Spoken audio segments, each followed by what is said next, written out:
अगर आपके पास बजट कम है और आप गूगल एड्स चलाने जा रहे हैं, तो आपको इन 3 चीज़ों का लाज़मी ख़्याल रखना है, अपने माइंड में रखना है, जिसकी वजह से आपका बजट वेस्ट होता है। मीन कि जब आप एड चला रहे होते हैं, तो बहुत सी जगह ऐसी होती है जहाँ पे आपका बजट जो है ना वेस्ट हो रहा होता है। आपके पास पहले बजट जो है ना वो शॉर्ट होता है, और जब आप एड चलाने जा रहे होते हैं, इन चीज़ों को आप अपन माइंड में नहीं रखते, जिसकी वजह से जो आपका बजट वेस्ट होता है, तो आप ठीक से जो है आप रिज़ल्ट ड्राइव नहीं कर सकते गूगल से। तो इस वजह से जब भी आप गूगल एड्स चलाने जा रहे हो, जब भी आप गूगल एड स्ट्रेटेजी बनाने जा रहे हो, तो आपको किन चीज़ों का ख्याल रखना है कि किसकी वजह से आपका बजट जो है ना वेस्ट ना हो। तो इस वजह से जो है इसमें मैं आपको बताऊँगा कि low budget Google ad strategy क्या होनी चाहिए आपकी। चलें वीडियो स्टार्ट करते हैं। ये 3 रीज़न ऐसी हैं जिसकी वजह से जो है आपका बजट जो है ना वो वेस्ट हो रहा होता है, जिस पे आपको काम करना होता है ताकि आप जो है अपनी गूगल एड स्ट्रेटेजी को ऑप्टिमाइज़ कर सकें। इसको मैं एक्सप्लेन करूँगा, कुछ लोग यहीं से देख के वो स्किप कर देंगे मेरी वीडियो। तो अगर आप मज़ीद सीखना चाहते हैं कि एक्सप्लेन में कि इनको किस तरह से आप ऑप्टिमाइज़ कर सकते हैं, तो आपको ये वीडियो एंड तक देखनी होगी।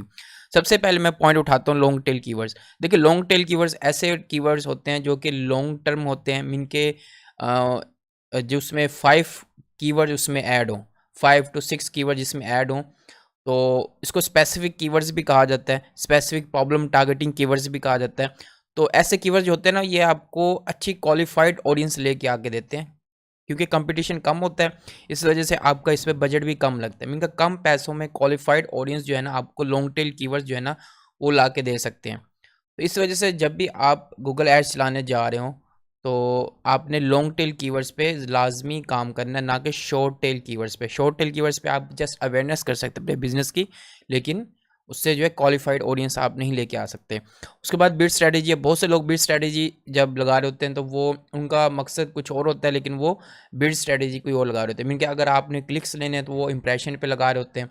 अगर आपका बजट कम है तो आप जो है ना कन्वर्जन पे लगा रहे होते हैं, मैक्सिमाइज़ कन्वर्जन पे।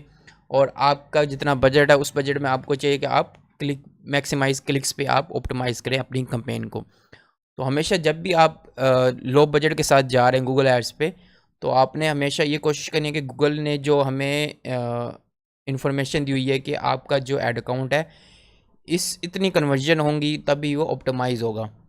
तो आपने कोशिश करनी है कि कितने बजट में आप जो है ना गूगल को वो कन्वर्जन दे सकते हो, ताकि आप जो है ऑप्टिमाइज़ कर सको कम बजट में अपने ऑडियंस को या अपने एड अकाउंट को उस एक्शन के लिए। तो ये चीज़ें आपने अपने माइंड में रखनी है। दूसरा, थर्ड है यूज़ नेगेटिव कीवर्ड। बहुत से लोग जब ऐड चलाते हैं सर्च कीवर्ड्स पे, तो वो भूल जाते हैं अपने नेगेटिव कीवर्ड्स को ऐड करना।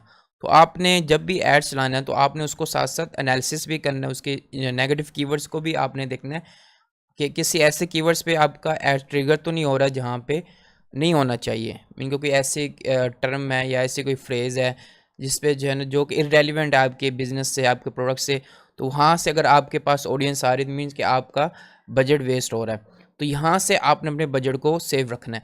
तो ये 3 चीज़ें हैं, या इनको रीज़न कह लें, जिसकी वजह से जो है आपका बजट वेस्ट होता है। अगर इन्हीं पे आप फ़ोकस कर लें तो आपका बजट जो है ना वो बच जाएगा, और लो बजट जो है ना आपका, उसमें आप बहुत अच्छी एक स्ट्रेटजी बना सकते हैं। तो इन 3 चीज़ों की वजह से जो बहुत से लोग मिस्टेक भी करते हैं। अगर आप इन चीज़ों पे काम कर लेते हैं तो आपका जो बजट है वो काफ़ी आपका बजट सेफ़ हो जाएगा।